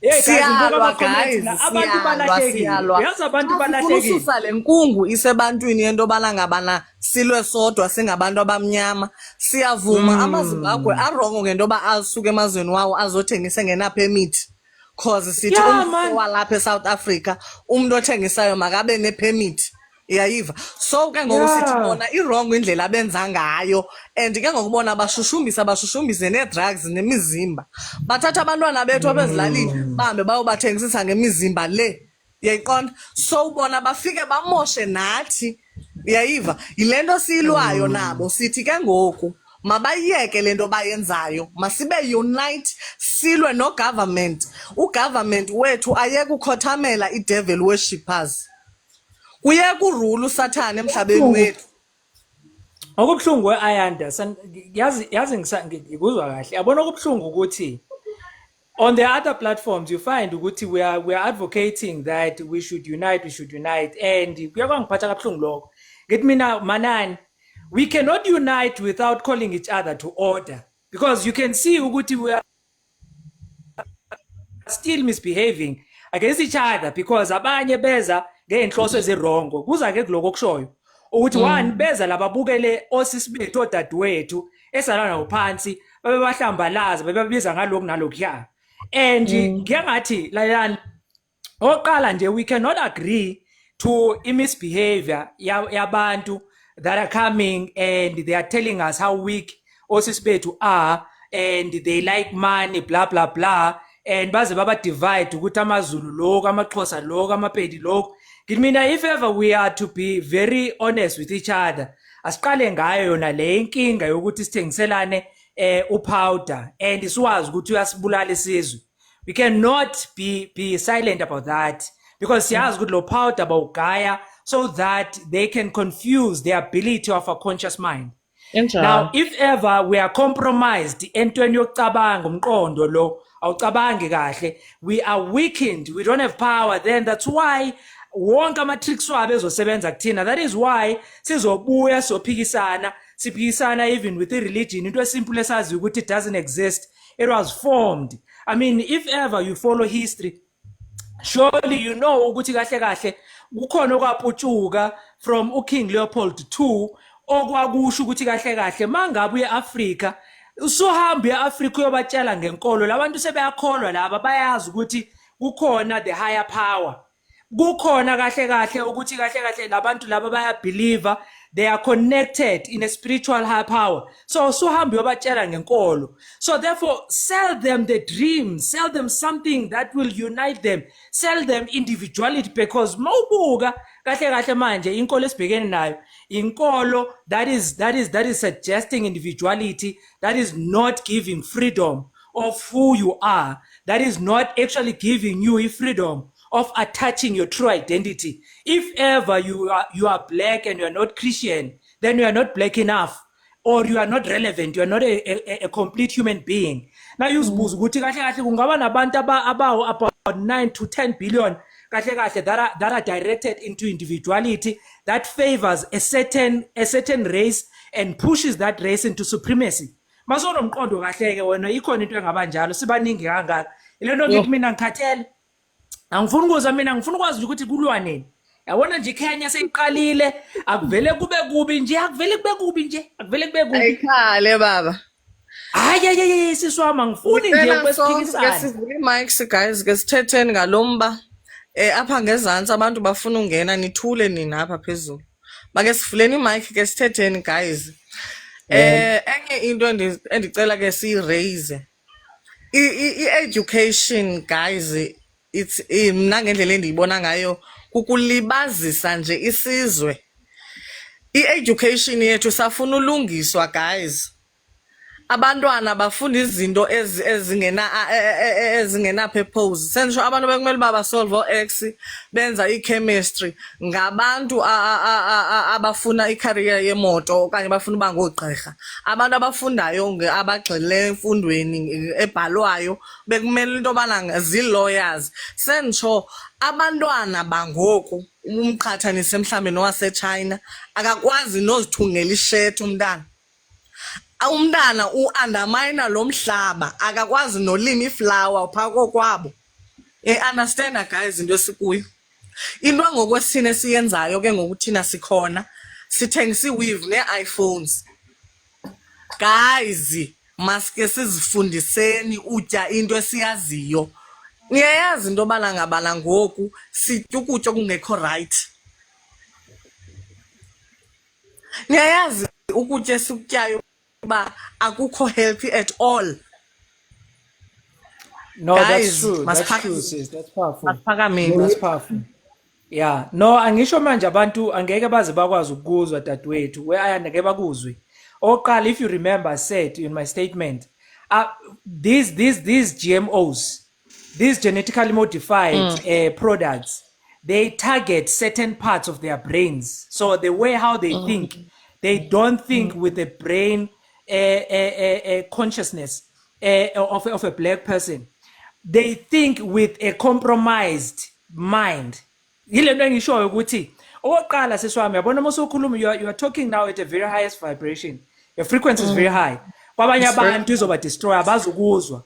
Abazukunderstanda because umuntu ukhuluma naye manje uzohamba aye kule store afika ayithenge Ayenza ijoke. I consume ayenza ijoke athi hawu unomona ubroke what because that's where they need them. It's easy to influence, destroy someone when they are vibrating lower.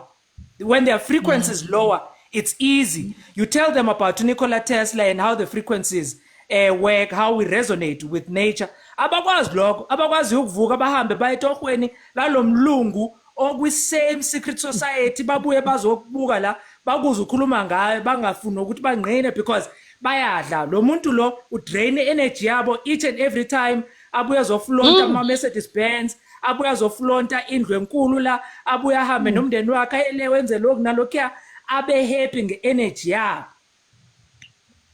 Yo, guys, sorry guys, ne ubhuti uthatha nge-frequency ne, so abanye abantu mhlawumbe bayi-understand. Molweni but Come on. Ngizothatha isuthu mina ke ngithatha isuthu ne. sizawuzama. Mina ndaliva nani nindive ne. Kumenzelekile sikuvile. Oko ningapha epanelini lene. Ngisho ndine-hour ndingapha ne. Ndingenile apha. Man ngithethe into ezininzi. And into enisithethe zonke ayinazo i-solution zazo nix. But masingena apha epanelini sithe sifuna ama-solution. Iplan sisuka kanjani ukuthi nithethe into ezininzi. That is why ngoku ningena entweni enye futhi ngoku. Wabo. Leya G20 asikagqibi ngayo. Wabo. Ama-course must-fall anikagqibi ngayo nayo. Ma ngoku niseningena ilevel enye futhi i-solution asikabi ne-solution nix. So ndiyacela sisi ne masithethe into eyi-1 ezi-2 sigqibe ngazo singene kwezinye futhi sigqibe ngazo. Okay. Assembly. Alright. Ndicela ke ukuze yenzeke loo nto wonke umuntu athethe olapha. Ubhuti u-raise point. So ubhuti ohostayo usimamele ngoku obviously uhamba yedwa. Bhuti ohostayo 0. Bhuti wam kho sixelele nge-G20 or omnye umuntu lapha ngicela sixelele nge-G20 kwenzela into yobana ngabana sithethe ngayo sidlule size kuRamaphosa njalo njalo. Nesanibona mina like angazi ukuthi ngizobe ngi-right nakithi masiza la sonke siya-invitwa angazi mina ngise-invithiwe mangizela so ngisuke ngazi ukuthi mina nginendlela yami engibona ngazi uma ngi-invithiwe uma kumele ngibuze ngiyabuza uma kumele ngivumelane nento ngiyavumelana uma kumele ngavumelana ngivumelana so but ngizona zathi kukho i-dictatorship kancane engingayilona because mina ngizwa kahle even uthisha from esikoleni ngangizwa kahle mangimbuza ngento yabona nje ngizokubuza futhi ngalento ye-education ngiyahlala ngizwa abantu beyisho ngiyayithanda ukuyi-understand but ishaya la ukuthi angithi international uma ngabe nje be-apply umsebenzi abantu akaze kuthiwe kufuneka imfundo uthisha nje wa-apply nge-qualification kuba nje azange abe uthisha azange ayofunda ngaba asuthisha futhi angeke asebenze ngisho eChina futhi even kwalo ma-China esikhuluma ngayo sithi azenzela imfundo the very same Chinese aqasha abantu base-South Africa aqasha abantu base-Afrika base-America phesheya afuna le mfundo ye-international so umbuzo wami uthi-ke kungani le mfundo ingakhoni ukusebenza e-South Africa ingakhoni ukubona abantu base-South Africa ikithi right kodwa ibonwe international because angeke nje usuke ungena qualification unemfundo yakho lo icabanga uthi ngifuna uku-apply ku-nurse e-America or e-China or Russia or kuphi bafuna the very same so manje uma ngabe le mfundo iyinkinga kithi thina e-South Africa kodwa internationally right kuza kanjani leli DS sithi DS ngesizulu locust enikhala ngayo iyafuna ama-China wabesafunda le mfundo yabo afuna laba abalabel locust yini kwenzakalani makunjalo mina iyo ndlela ngizongena ukuthi niyakwadora ngiba negative angeke ngize ngithi ngizokhuluma into engayi-understandanga because mina le ithi ngicedele kancane lento le mina kakhulu enisho ngiyangibuke nje mina kuma-attend ANC lapha abathi khona bayagugula uma befuna ukuba o-engineer njengoba besakhela ama-bridge awayo njengoba kufa abantu ey'bhedlela ngihlale ngiyibona lapho ugugule loyo or yini angazi or le mfundo yabo angazi ukuthi bayidobhaphi but kodwa international kufuneka nje imfundo le ma-university la afunda abantwana abala asikhona e-America khona e-China khona kuphi ayafana fundisa ama-lecture afanayo and ngeke uthole umsebenzi e-China ungenayo khona i-qualification le yokulabela i-locust yeah Mamela sami ne ndicela uyicacisa mna ngendlela imfundo endiyibona ngayo and why ndi-against yona le mfundo yethu yalapha eMzantsi ne Mama umfundisi sithanda sami ngendlela mna imfundo yalapha eMzantsi Afrika endiyibona ngayo ndithi ngamanye amazwi ingase ii-colleges ibe zezona zinqenqe zaphambili e-college mos kusetyenzwa ngezinto ezenziwa ngezandla uyayiqonda iradio apha eMzantsi Afrika ukuze uyazi wena mntu ufundileyo ne ukuze ukwazi uyiconnecta funa uqala uyifunde encwadini so ndithi mna mayenziwe practically ngelanguage yethu njengoba ndingumXhosa apha e-Eastern Cape bekumele into yobana ngaba ii-college ezizoba lapha ibe zezesiXhosa uyayi-understanda sisi wam then lowo ke ngoku ufuna uyokwenza i-law enze i-law uyayiqonda so abantwana abancinci sizobathini umntana osesikolweni mandithi uma uyambona umntana umlungu indlela umntana akhe amfundisa ngayo and umlungu akamfosteli umntana uba makayo esikolweni omama bethu babesebenza emakhitshini babuya basibalisela indlela abelungu abaphila ngayo emizini yabo sorry nje unyusa umoya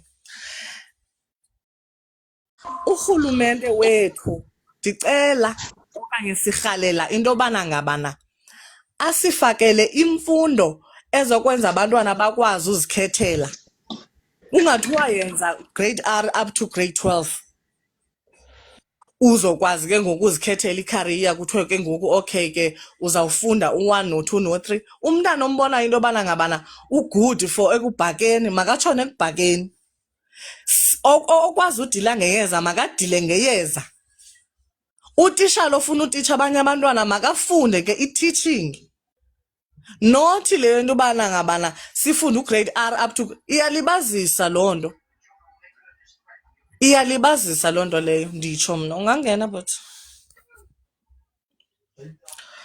ungangena nawe mama umfundisi Yeah, angithi ikho ihlukene lento kune-basic angithi uyabona ukuthi ake sithi nje ngiyamzala umntana ngiyamyeka akaye esikoleni mhlambe azakwazi ukukhuluma mhlawumbe una-10 or una-6 ethi ngisho njalo bese ngithi okay lo makasuke nje ayoqala afundele for example ithi ngithi ubudokotela sizokhumbula-ke ukuthi laphayana kunamagama esayensi understand kufundwa ngawo kuphela angithi akakwazi ukubhala akakwazi i-basic education idalela ukuthi umntwana akwazi ukubhala akwazi nokuconcentrate step by step mayingabikho basic until umuntu ade abe na-18 years sithandwa sami uyasilibazisa mangathi umuntu abe na-18 ade ayofika ka-grade 12 sithi umntana xa iqala ukwazi uthetha umntana uyambona uba upassionate ngantoni apha endlini umntana uyambona into yobana ngabana okay lona uthanda igadi lo umntana uthanda udlala ngemoto lona umntana uthanda abanye abantwana uyayiva le nto nditshoyo immediately Yeah. umntana ekwazi uthetha eqinisa ivoice uyambuza uba urhalela uba yintoni Yeah, kulapho ke ngoku thina ngiyabuza. silekhisha khona do a Ngiyabuza. research sano sam ungene kwiivideos zamachina ujonge abantu basechina indlela abaphila ngayo Yikho ilizwe laseChina ulijonge kodwa futhi ukubaqasha laba bantu esuke isebenzele ngoba ba-recognize asingaxhomekeki kwamanye amazwe sithandwa sam sisusa abantu eChina bazosebenza eSouth Africa sinazo izandla neenyawo masingafuni ukufikelela kwamanye amazwe ilizwe lethu lishiyeke nobani silwa naloo nto apha thina iqala nala ekutheni sanibonani Molweni, iqala molweni. nala ekuthenini on the lower level vele kufanele ingane ikwazi ukuqala izakhele ingadi izitshalele u1 no2 no3 growing up if kuwukuthi ufuna ukwenza noma ngabe yini you must know at a lower level because lezi ingane zifunda education zihambe ziye ema-varsity not even clear ukuthi lento ayoyenza uyayithanda yini in between the years akasayifuni leyo nto na usayofuna ukozama enye that's time consuming for them also and ngempela lento yokuthi ingane ziyahamba sifunde wonke lo 12 years 13 years at the end of the day akanaso nesisodwa skill at 18 at the same time uyahamba uye university akakazazi ukuthi wenzani ayifunde leyo nto angawutholi nalowo msebenzi wakhona athe sengasawutholanga asebenze noma yimuphi umsebenzi by the time use-reach 35 years sekuthiwani akasaqasheki futhi mina so ngempela ukwazi ukuthi ungafunda into engekho in your country sinamahaba but esikoleni ayikho into ekhulunywayo there's a lot of umsebenzi kuma-marines umsebenzi mningi but abantu bethu abamnyama they're not educated because even on the lower level there is no education regarding ukuthi what's in there in our harbors what can we do uyabona that is why i-structure wabelungu yonke into sikhonza abelungu yonke into sikhonza amachina yonke into sikhonza amanye amazwe silwa loo nto mama umfundisi. Yes, even you go to this thing, I'm sorry to go out of a topic, but even if you go to this thing, yokuthi iBhayibheli lifike kanjani and what not, those are short stories. Short stories. Ungathethwanga. Yes,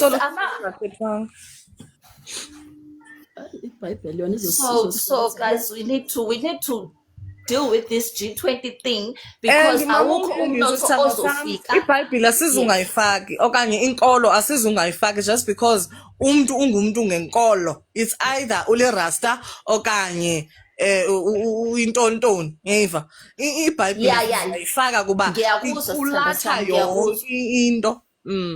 Yes, in terms of what I'm trying to say is kufanele vele sibe inkolo ibe khona thina because sinama ancestors okuyibona abantu abafike phambi kwethu okuyibona abantu esila because of them. We must focus on our ancestors and listen to what they say to us because bona bazi kangcono kunathi because they were there before us. Rather than going and siyokhonza Abraham ama ancestors wabanye abantu. No mina ebengifuna ukusho ukuthi ngiyanizwa vele kodwa lento ifuna masibheka kanje thi mhlambe nginenzelele example ingane iyazalwa kumele idle ubisi athi suke ingakakazi ukuhlafuna iqhubeke njalo idle imidogo iqhubeke njalo idle ini lento kahle iyafana nemfundo like awuthi uqhamuka nje ukuthi is America the next the big concern at the moment and why I think South Africa is a big talking point in the US right now is America in the next 20 years will become for the first time in its history a minority. Ubabaga Elon Musk. Very bad thing to happen. You want to see the US go down? Why? Oh, you don't like cars and electric cars and you don't like technology or what is it? You want to go back to the jungle or? If the US becomes a minority white country. Yes. So there's Latinas, there's blacks, there's people from all different races make up the majority, and then it could be 48% white people. Do you really think the US is doomed if it goes under? Yes, it goes under that. Seriously? Yes, of course. You see, if you take South Africa, we have a small white population that projects European culture. Look, What we learned in Europe. And oppressed millions of black people. No. For decades. How do you oppress? We gave them work. We fed them. They grew from a tiny little group into a massive group. That's not oppression. That's feeding them. Do you understand? You only grow big if you get fed. You only start at 800 and become 50 million if you get fed. We fed them, for crying out loud. Enough with this nonsense. But so you understand, because the black population was so oppressed under apartheid. Well, we never saw this oppression you're talking about. You never saw it? No, I never saw it. Yeah, because you're white. Utinje, we fed them. We fed them. I got oppression now. We fed them. Come on. Oh. Yeah, sanibonani. Sorry, Sanibonani. bengicela sis. Yebo, siyabona Thisha, kunjani? Ninjani? Siyaphila Thisha. Ngiyaphila, nginxese Nkosi yami ukuningena emlonyeni. It's just that ukuthi ngifica le topic kanti it's something bengiphezu kwayo nje vele. So nginguthisha online ngifundisa ESL. Nginama students eChina, nginama students eMorocco, nginama students eItaly. What's this? And one thing that I've learned ukuthi siwuMzansi Africa, we are so behind. And Mamele mama umfundisi. Cha, bengizobuza kuqala ukuthi ngicela aqala before bengifuna ukuqala. Yeah, qhubeka. So sisemuva kanje ne? It's not our fault. Uqinisile ubaba makathi they fed abantu abamnyama. Basifunze into ebacabanga ukuthi i-right for thina so that ikwazi ukusiqindezela. Yesibula. So uma ungathi uyabuka khona manje i-curriculum yethu sengabantu abamnyama, especially abantu abamnyama eSouth Africa. Uma ingane iqala i-ECD, uma ifika ku-ECD icula ingoma besizicula thina, icula ingoma bezicula omama bethu nogogo bethu. Kuyenzwa la nkomara station kufundwa lokho okuncane the way bekubeke ngakhona, and then bese kuyalalwa, kuyavukwa, kuyadlalwa, that's it. Ingane uma ibuya akuna skill esisho esifundile esikolweni. Kusaqhubeka ngalendlela thina le ebekade sifunda ngayo. It's just that into eshintshile ukuthi mina bengikade ngifunda usub A eyamanje iyenza ama grades. Now uma ngiqala ukuba u-teacher online, ngiqala ngifundisa abantwana abancane like from 3, 4, 5 ngawayeka ama teenagers, ngafundisa abantu abadala.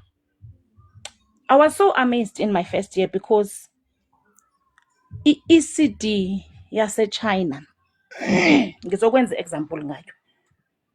I-ECD yase-China, abantwana base-China base-crèche ba-independent.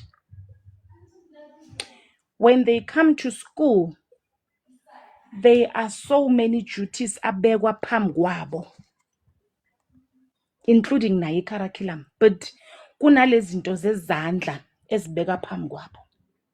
You go Google, uyofuna ku TikTok, you will see ukuthi ngikhuluma ngani. Ingane zase-China zikwazi ukuziphekela i-breakfast, i-lunch. Ingane zase-China zifundiswa hayi ukudlala ngodaka kodwa ukakha isitina ngodaka.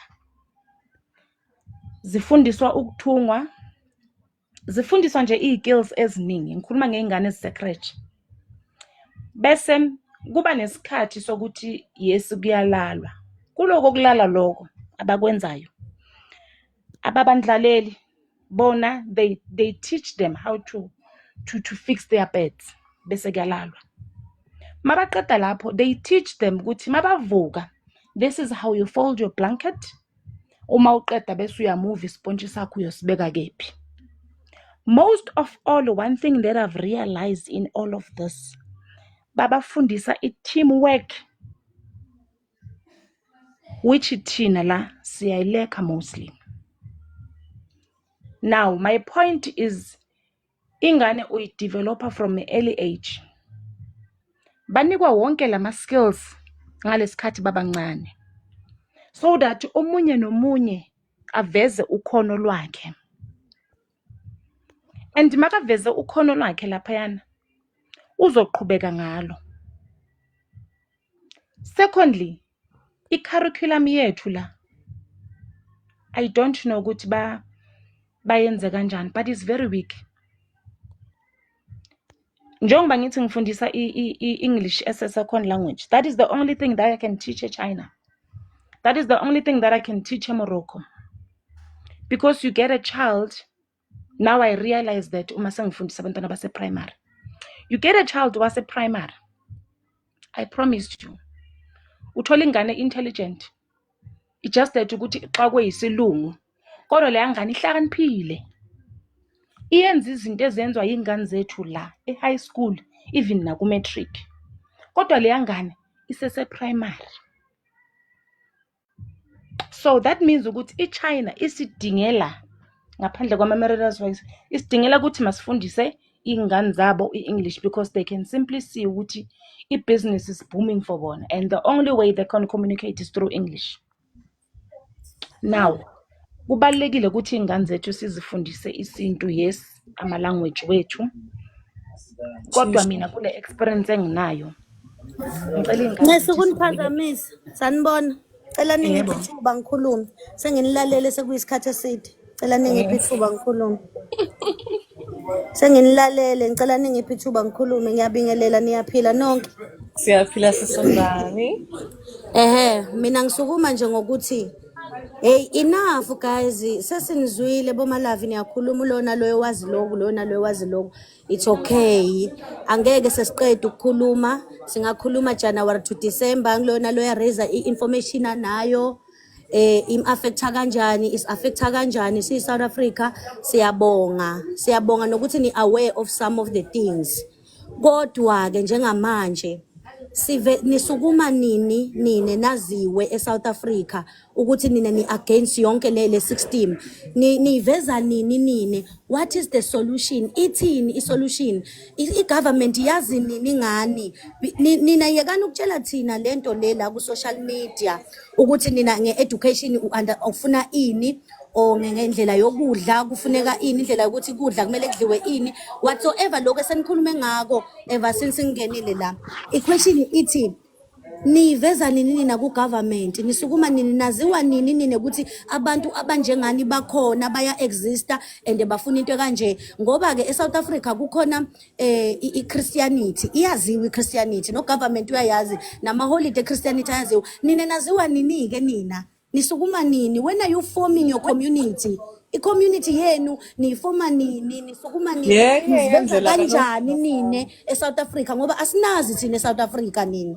Sifuna thine kunazi eSouth Africa ukuthi bakhona abantu ababelivela empilweni yomuntu omnyama, impilo yomuntu omnyama nivela kanjani. Sidinga amaphuzu, sidinga ama solution ukuthi niqala nini community. When are you forming a community?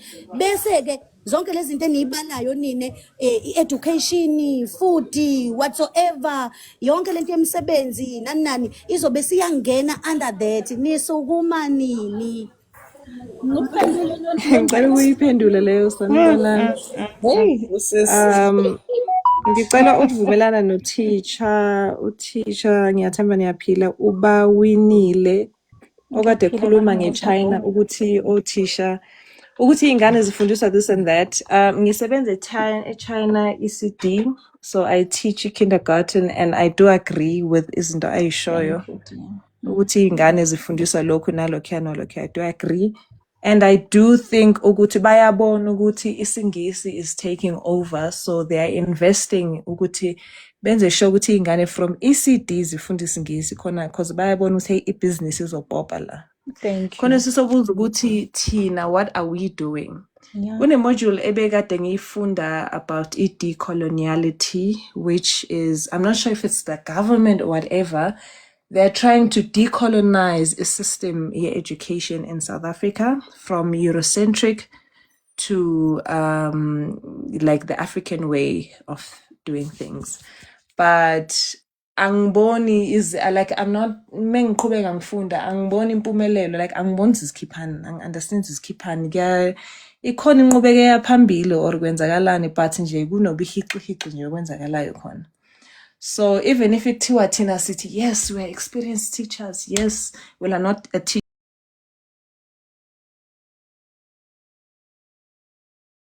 but noma kuthiwa thina siyaphusha angeke kuze kusebenze makuphusha thina without abantu abaphambili. So ngiyamuzwa usisi lokho ethi thina siqhuthina thina to there this and that, but without a government there's nothing we can do. Angeke ngikwazi ukusukuma mina ngomazwide ngithi yay this is what I think, this is what this and that. I don't think ukuthi kuzosebenza. Yeah, that's my 2 cents.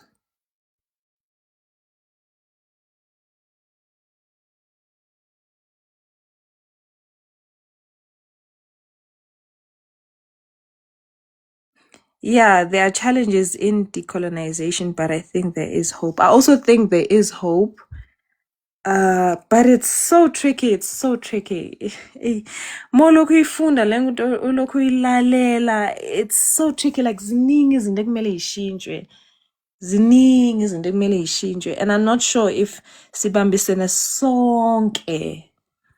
Cause thina singaba experienced, singaba ukuthi hey othisha sebeye phesheya, but asucceed some sithatha lezo inqumo lezo, because abantu akumele bathathe inquni ilabo abasekhundleni ukuthi kumele bashintshe curriculum, kumele bashintshe ama-authors abantu sifunda ngabo obani Charlie and the Chocolate Factory, flipping Romeo and Juliet.